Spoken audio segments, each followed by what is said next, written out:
ಇದು ಗುಡ್ನಾಪುರ. ಇದು ಕದಂಬರ, ಬನವಾಸಿ ಕದಂಬರ ಒಂದು ಏರಿಯಾ ಇದು ಗುಡ್ನಾಪುರ. ಇಲ್ಲಿ ಕದಂಬರದ ಒಂದು ಶಾಸನ ಇದೆ, ನಿಮ್ಗೆ ತೋರಿಸ್ತೀವಿ ನೋಡಿ. ಕದಂಬರ ಕಾಲದ ರಾಜಧಾನಿ ಇದು ಸಂಪೂರ್ಣ ಗುಡ್ನಾಪುರ ಥರ ಇದೆ. ಇದು ಗುಡ್ನಾಪುರ ಶಿರ್ಸಿ ಹತ್ತಿರ ಬರುತ್ತಿದೆ ನೋಡಿ. ಪ್ರಾಚೀನ ಸ್ಮಾರಕ, ಪುರಾತತ್ವ ಸ್ಥಳಗಳು ಹಾಗೂ ಅವಶೇಷಗಳ ನಿಯಮ ಪ್ರಕಾರ ರಾಷ್ಟ್ರೀಯ ಮಹತ್ವ. ವೀರಭದ್ರ ದೇವಾಲಯ ಶಾಸನ ಮತ್ತು ಪುರಾತನ ನೆಲೆ.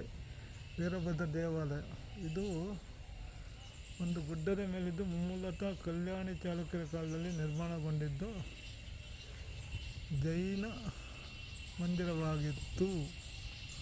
ಕ್ರಮೇಣ ಜೀರ್ಣೋದ್ಧಾರಗೊಂಡು ವೀರಭದ್ರ ಮೂರ್ತಿಯನ್ನು ಕಾಣಬಹುದು.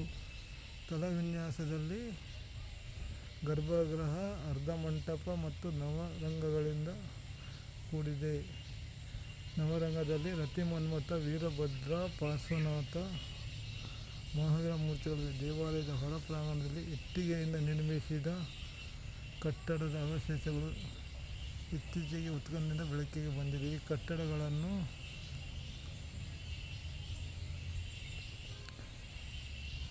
ಕದಂಬ ರವಿವರ್ಮನ ಕಾಲದಲ್ಲಿ ಕ್ರಿಸ್ತಿಶಕ 485 ರಿಂದ 516 ರಲ್ಲಿ ನಿರ್ಮಿಸಲಾಗಿದೆ ಎಂದು ಇಲ್ಲಿಯ ಸ್ತಂಭ ಶಾಸನದಿಂದ ತಿಳಿದುಬರುತ್ತಿದೆ. ಕದಂಬ ರವಿವರ್ಮನ 20 ಅಡಿ ಹತ್ತಿರ ನೋಡಿ. ಇದು ಸ್ತಂಭ ಶಾಸನ, ಕದಂಬ ರವಿವರ್ಮನ ಕಾಲದಿಂದ ನೋಡಿ. ಇದೇ ಸ್ತಂಭ ಶಾಸನ, ರವಿವರ್ಮನ ಕಾಲದಲ್ಲಿ ಇದು ನಿರ್ಮಾಣ ಆಗುತ್ತೆ ನೋಡು. ಇದೇ ಅದು ಇಟ್ಟಿಗೆ ಇಂದ ಕಟ್ಟಿದ ಒಂದು ಇದು ಕಟ್ಟಡ ನೋಡಿ. ಇದು ಕದಂಬ ರವಿವರ್ಮನ ಕಾಲದ ಸ್ತಂಭ ಶಾಸನ ಇಲ್ಲಿದೆ. ಶಾಸನ ಕಾಣ್ತಾ ಇದೆ ನೋಡಿ. ಇದು ಬನವಾಸಿಯ ಹತ್ತಿರ ಗುಡ್ನಾಪುರ ಅನ್ನೋ ಒಂದು ಪ್ರದೇಶದಲ್ಲಿ ಬರುತ್ತಿದ್ದು ಗುಡ್ನಾಪುರ. ಅದರ ಒಂದು ಮಹತ್ವದ ಮಾಹಿತಿಗಳನ್ನು ಇಲ್ಲಿ ನೀವು ನೋಡ್ಬೋದು.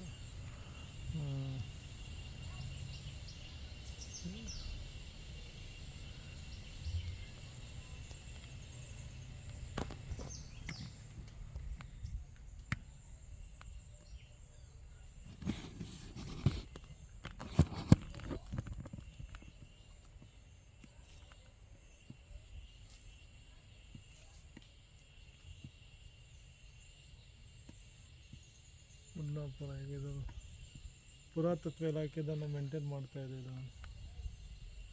ಇದು ಕದಂಬರ ಕಾಲದ ಸ್ತಂಭ ಶಾಸನ, ಕದಂಬರ ರವಿವರ್ಮ ಕಾಲದ್ದು ನೋಡಿ. ಈ ಥರ ಇದೆ ಇದು ಪ್ರದೇಶ. ವೀರಭದ್ರ ದೇವಾಲಯ ಶಾಸನ ಮತ್ತು ಪುರಾತನ ನೆಲೆ. ವೀರಭದ್ರ ದೇವಾಲಯ ಇದು ವೀರಭದ್ರ ದೇವಸ್ಥಾನ. ಇದು ಸುಮಾರು ಒಂದು ಕಂಬ ಇದೆ ನೋಡಿ. ಇದು 6 ಮೀಟರ್ ಎತ್ತರದ ಭಗ್ನವಾದ ಒಂದು ಶಾಸನ ಕಂಬ ಕಾಣ್ತಾ ಇದೆಯಲ್ಲ ಅದು. ಇದು ಇಡೀ ಕಂಬದ ಉದ್ದ ಎಷ್ಟೆಂದು ಹೇಳಲಾಗದು. ಕಂಬ 4 ಮುಖಗಳ ಶಾಸನ ಒಂದು ಕೆತ್ತಿದೆ. ಇದು ಕದಂಬ ರವಿವರ್ಮನ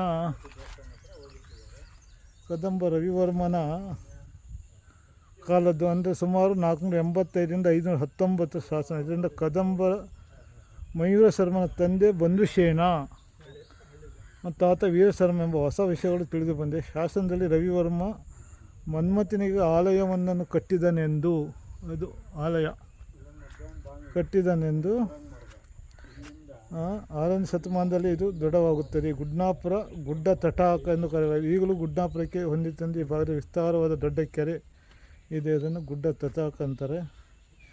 ಗಮನಾರ್ಹದ ಅನೇಕ ಸಂಗತಿಗಳನ್ನು ಪ್ರಸ್ತಾಪಿಸಲಾಗಿದೆ. ಇದು ವೀರಭದ್ರ ದೇವಸ್ಥಾನ. ಇದು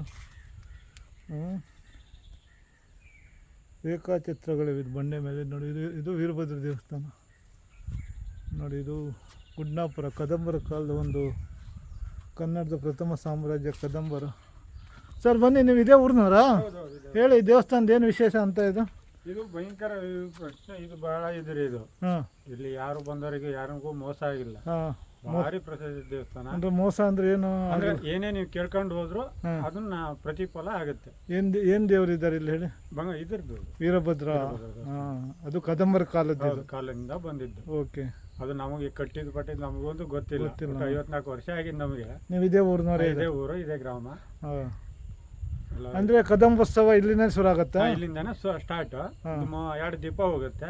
ದೀಪ ಇಲ್ಲಿಂದ ಒಟ್ಟು 5 ದಿಕ್ಕಿಗೆ ಹೋಗಿ ಇಲ್ಲಿಂದ ಜ್ಯೋತಿ ತಗೋ ಹೋಗ್ತಾರೆ. ಇಲ್ಲಿಂದ ಜ್ಯೋತಿ ತಗೊಂಡೋಗಿ ಕೊನೆಗೆ ಬನವಾಸಿಗೆ ಹೋಗಿ ಅಲ್ಲಿ ಕದಂಬೋತ್ಸವ ಅಲ್ಲಿ ಮಾಡ್ತಾರೆ. ಇದು ಅಲ್ಲೊಂದು ಕಂಬನೂ ಇದೆ ನೋಡಿ, ಇದು ಕದಂಬರ ಕಾಲದ ಅದು ಸಿಕ್ಕಿದ್ದು ಇಲ್ಲೇ ರಾಜಧಾನಿ. ಕದಂಬ ಸಿಕ್ಕಿದ್ದು ಅದನ್ನ ನೆಟ್ಟಿದೆ. ಇದು ಪೂಜೆ ಗೀಜೆ ಏನು ಮಾಡಲ್ಲ, ವರ್ಷಕ್ಕೆ 2 ಸರಿ ಮಾಡ್ತಾರೆ. ಇದಕ್ಕೆ ಇದು ಮೂಲ ಬಿಲ್ಡಿಂಗ್ ಹೆಂಗೆ ಇತ್ತು ಅಥವಾ ಹೊಸದಾಗಿ? ಇದು ಹೊಸದಾಗಿ ಮಾಡಿದ್ದು ಕಲ್ಲಲ್ಲಿ ಇತ್ತು. ಕಲ್ಲಲ್ಲಿ ಕಲ್ಲು ಈ ತರ ಕಲ್ಲಲ್ಲಿ ಇತ್ತಲ್ಲ, ಈ ಥರ ಕಲ್ಲಿತ್ತು. ಈಗ ಹೊಸದಾಗಿ ಈ ತರ ಇಟ್ಟಿಗೆ ನಿರ್ಮಾಣ ಮಾಡಿ. ಇದು ಕೆರೆ ಪಕ್ಕನೇ ಇದು ದೇವಸ್ಥಾನ ಇದೆ, ಗುಡ್ನಾಪುರ ಕೆರೆ ಇದು ಅಲ್ಲ? ನಿಮ್ಮ ಹೆಸರೇನಂದ್ರೆ? ರಾಜು. ನೀವು ಇದೇ ಊರಿನವರಲ್ಲ? ಇದೇ ಊರಿನ. ಇಲ್ಲಿ ಪುರಾತತ್ವ ಇಲಾಖೆ ಈಗ ಮೇಂಟೈನ್ ಮಾಡ್ತಾವ್ರ? ಅವರೆಲ್ಲ ಇದ್ರ ಬಂದ್ಕೊಂಡು ಇಲ್ಲಿ ಬಂಗಾರ ಹಿಂಗಾರೆಲ್ಲ ಸಿಕ್ಕಿದೆಯಾ? ಓಹೋ. ಈಗ ಅದು ಆ ಕಾಲದ ಬಿಲ್ಡಿಂಗ್ ಇದು ಈ ಥರ ಇತ್ತು, ಹಳೆ ಕಾಲದ್ದು ನೋಡಿ. ಇದೆ ಗುಡ್ನಾಪುರ ಕೆರೆ ಭಾಗದಲ್ಲೇ ಇದೆ ಇದು.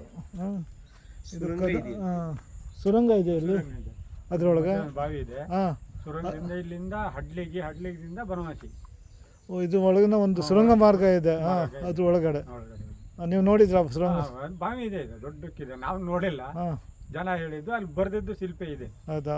ಸುರಂಗ ಮಾರ್ಗ ಇದೆ ಅಂತ. ಅಲ್ಲೊಂದು ಬಾವಿ ಇದೆ. ಅಲ್ಲಿಂದ ಎಷ್ಟು ದೂರ ಹೋಗುತ್ತಾ ಮಾರ್ಗ? ಇಲ್ಲಿಂದ ದಾಸನಕೊಪ್ಪ 20 ಆ ಕಡೆಯಿಂದ ಒಂದು 15.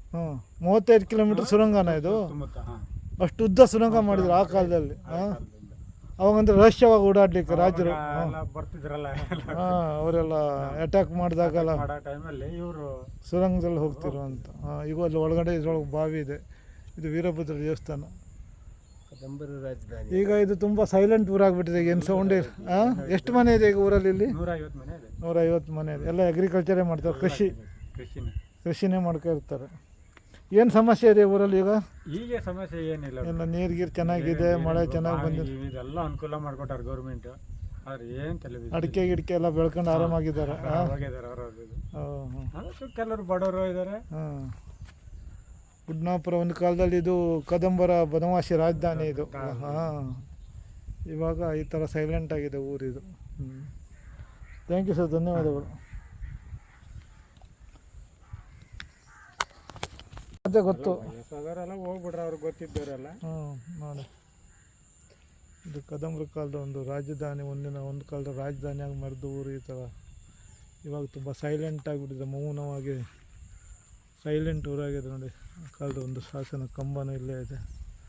ಒಂದು ಕಾಲದಲ್ಲಿ ವಿಜೃಂಭಣೆಯಿಂದ ಮೆರೆದ ಕದಂಬರ ರಾಜಧಾನಿ ಇದು ಗುಡ್ನಾಪುರ, ಬನವಾಸಿ ಹತ್ರ ಬರುತ್ತೆ. ಈಗ ಒಂದು ಸಂಪೂರ್ಣವಾದ ಮೌನ, ಸೈಲೆಂಟ್ ಆದ ಊರು.